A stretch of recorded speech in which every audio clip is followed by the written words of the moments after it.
Hello everyone, happy fall and welcome back to the channel.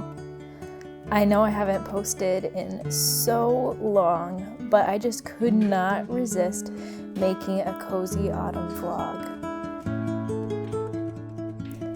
I have really been focusing on savoring this autumn, and I don't know exactly why I felt like I needed to do this year, but I think it was the perfect year to make this resolve because the colors have been extra vibrant and they seem to have lasted a lot longer than previous years.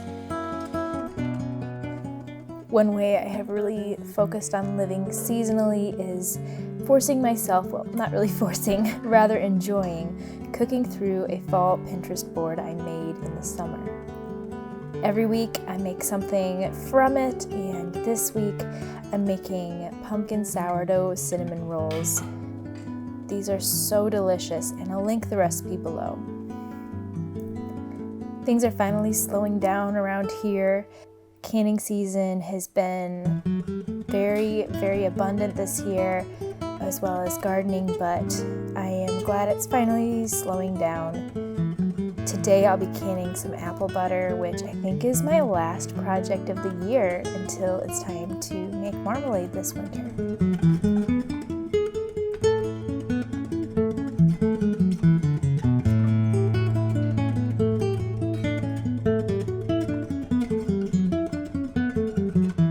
Do you have any special autumn traditions that you make sure you do each year that helps you stop and appreciate the beautiful season we are in?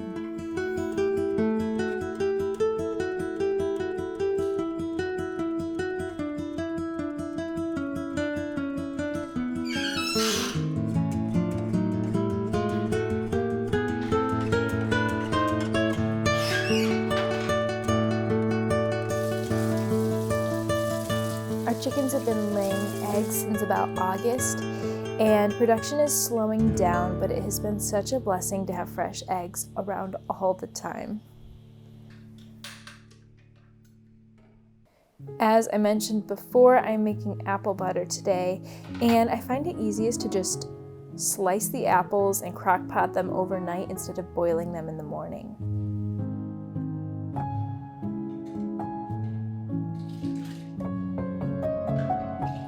I don't have to peel them or core them. I simply cook them and then toss them into my Vittorio strainer and run them through. This strainer was an amazing gift my dad gave me, I think earlier this year, and it just makes my life so much easier when it comes to making things like applesauce and apple butter.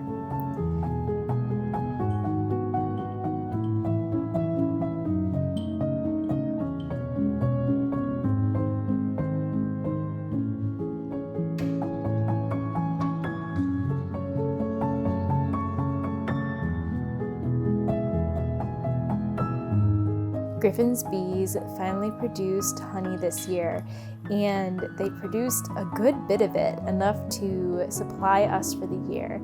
I have been like a child in a candy store. I grew up baking with honey, and I am honestly more used to it than baking with sugar, but honey is very expensive, so if we weren't getting it from our own bees, we definitely wouldn't be purchasing all that honey. I would only use it for small things like cups of tea, but right now I am super blessed to have an abundance to cook with. Oh, and I finally committed to purchasing a few pumpkins from a local orchard this year. Every year I tell myself, Marin, you need to splurge a little bit and buy a few pumpkins, and every year I look at them and I say, really, do I need to, is it worth a couple dollars? And this year I finally did it, and I'm so glad I did.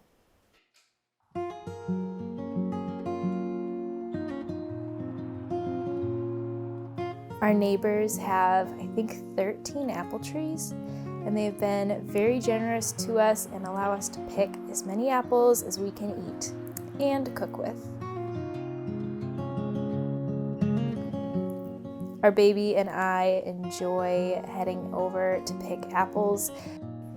Her favorite thing in the world right now is having a whole apple all to herself to munch on for hours on end.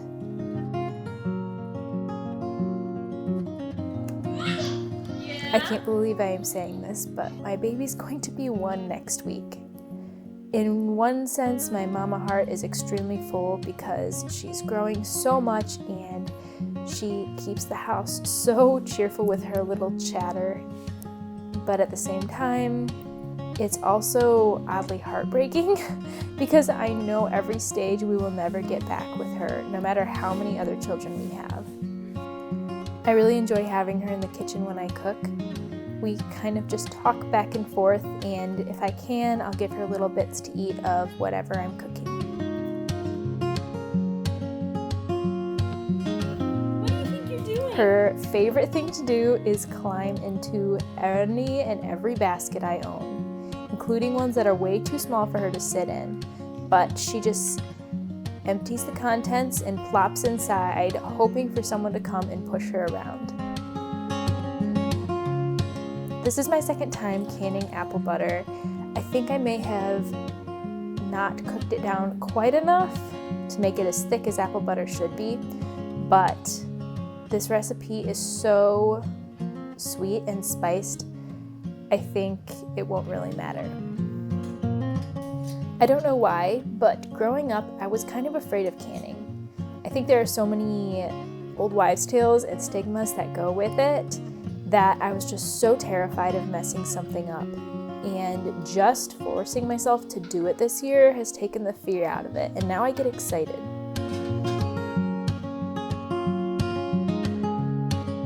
This winter, I plan to focus on knitting, and right now I'm working on a sampler blanket for our living room. A sampler blanket basically just means that there are a lot of different types of squares that I will be knitting. It gives me a lot of different experiences and practice with different techniques. Our little jelly stand has actually done pretty well this summer, and now I'm just working on hopefully gearing up for the Christmas season. Thank you all for hanging out with me on this very cozy autumn day.